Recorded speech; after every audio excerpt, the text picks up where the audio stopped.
그들이 아직 그 성읍에서 얼마 가지 않았을 때에 요셉이 자기 집 관리인에게 말하였다. 빨리 저 사람들의 뒤를 쫓아가시오. 그들을 따라잡거든 그들에게 너희는 왜 선을 악으로 갚느냐? 어찌하려고 은잔을 훔쳐가느냐?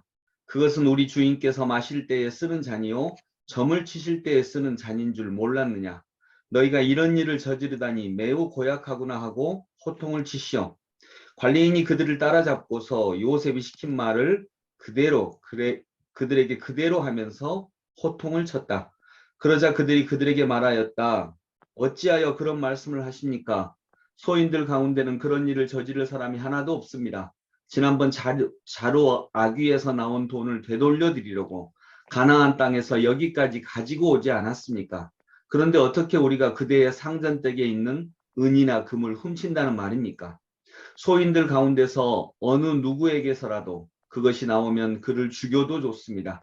그리고 나머지 우리는 주인의 종이 되겠습니다. 그가 말하였다. 그렇다면 좋소. 당신들이 말한 대로 합시다.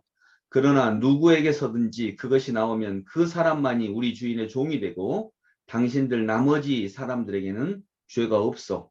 그들은 얼른 각자의 자루를 땅에 내려놓고서 풀었다. 관리인이 맏아들의 자루부터 시작하여 막내 아들의 자루까지 뒤지니 그 잔이 베냐민의 자루에서 나왔다. 이것을 보자 그들은 슬픔이 복받쳐서 옷을 찢고 울면서 저마다 나귀의 짐을 다시 싣고 성으로 되돌아왔다. 아멘. 자, 오늘 말씀은 이제 애굽 총리 이제 요셉인데 자기 동생 요셉인데 요셉인 줄을 알지 못하고 애굽 총리의 집에서 점심을 잘 대접받고 음식을 가득 받아서 집으로 돌아가는 중이죠. 가나안 집으로 돌아가는 중인데 일부러 요셉이 베냐민의 자루에다가 은잔을 넣었습니다. 그건 요셉이 시킨 일입니다. 일부러 그렇게 넣었습니다. 그리고 이제 그들이 얼마쯤 갔을 때에 종을 보내가지고 관리인을 보내서 그 사람들을 다시 잡아와라. 내 은잔을 가져갔다고 하고 다시 잡아와라. 관리인은 알고 있습니다. 은잔을 넣으라고 했었거든요.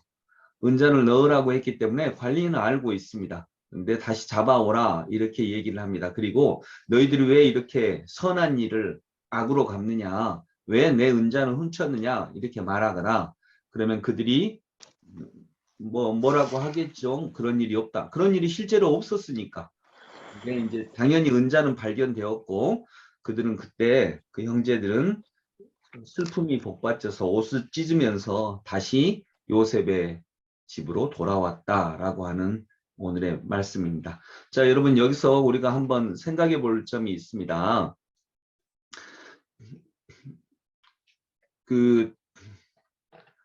미리엘 신부라고 하는 신부님 아시죠? 네, 네.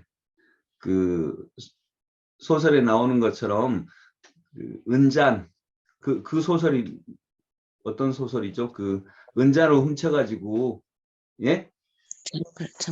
예, 장발장이 은잔을 훔쳐가지고 딱 가는데 미리엘 이제 잡혔죠 경찰한테. 장발장이 이제 진짜 감옥에서 풀려가지고 미리엘 신부님이 저녁까지 잘 대접을 해줬어요. 불쌍하게 보고. 그리고 이제 은자를 훔쳐가지고 도망가다가 경찰이 와서 이제 이거 신부님이 줬다라고 거짓말을 했죠. 이제 경찰한테 잡히니까. 근데 훔쳐간 거거든요. 실제로는. 이제 신부님에게 다시 왔습니다. 미리엘 신부에게 경찰이 물었습니다. 이 사람이 신부님이 이 은잔을 줬다라고 했는데 주셨습니까? 아니면 이 친구가 훔쳐간 겁니까? 이렇게 하니까 미리엘 신부님이 내가 줬습니다. 그리고 당신은 왜 그렇습니까? 네, 은초 때까지 내가 줬는데 왜 이건 안 가져갔습니까? 라고 이렇게 거짓말을 했습니다. 여러분, 미리엘 신부님이 거짓말 한 것은 나쁜 건가요? 그러니까요. 이 세상에는 좋고 나쁜 것만으로 판단할 수 없는 일들이 많습니다. 근데 하나 더 생각을 해보면 미리엘 신부님은 평소 때 거짓말을 잘했을까요? 아니요. 않을 겁니다. 아마도 절대 그렇지 않을 겁니다. 근데 이 거짓말은 사람을 살리는데 사람을 여기서 살린다라고 하는 거 변화시키는데 쓰이는 거짓말입니다. 즉 거짓말하지 말아야지 이게 최고의 도덕적 가치가 아니라는 거죠. 자, 그러면 요셉의 하인, 요셉의 관리인은 요셉이 시킨 일이 거짓말인 줄 지금 알고 있죠? 네. 네. 그런데 왜 그대로 했을까요? 처음에는 아마 이런 일을 처음 시켰을 때는 설명했을 것입니다. 요셉이. 이건 이런 이유 때문에 이렇게 하는 거다. 아마 설명을 했어요. 근데 몇 차례 이런 일이 있은 다음에는 아마도 그 상상을 한 건데 어떤 믿음이 있지 않았을까. 내 주인이 시킨 것이되는 이유가 있구나. 거짓말을 하지 말아야지. 이거 당연한 건데 그거보다 더 큰 가치를 만들어내는 어떤 사람을 살리는 어떤 이유가 있구나라고 믿지 않았을까 하는 생각을 하게 되는 것입니다. 그래서 오늘 본문에 보면 관리인이 요셉이 시킨 대로 거짓말을 그대로 합니다. 아마 물론 성경이 잘 설명하지는 않았지만 거침없이 하는 것을 이렇게 볼 수 있습니다. 우리 주인은 이기주의적이고 거짓말 엄청 잘해. 이래서 그러지는 않았을 거다라고 생각을 합니다. 평소 때 요셉의 이런 활동들을 상상을 할 때, 성경에 나오는 요셉 활동을 상상을 할 때에 그러면 요셉의 종은 왜 요셉이 시킨 대로 거침없이 그대로 했을까요? 오늘 본문에 보면 6절에 보면 관리인이 그들을 따라잡고서 요셉이 시킨 말을 그들에게 그대로 하면서 요셉이 시킨 말을 그들에게 그대로 하면서 왜 그대로 했을까요?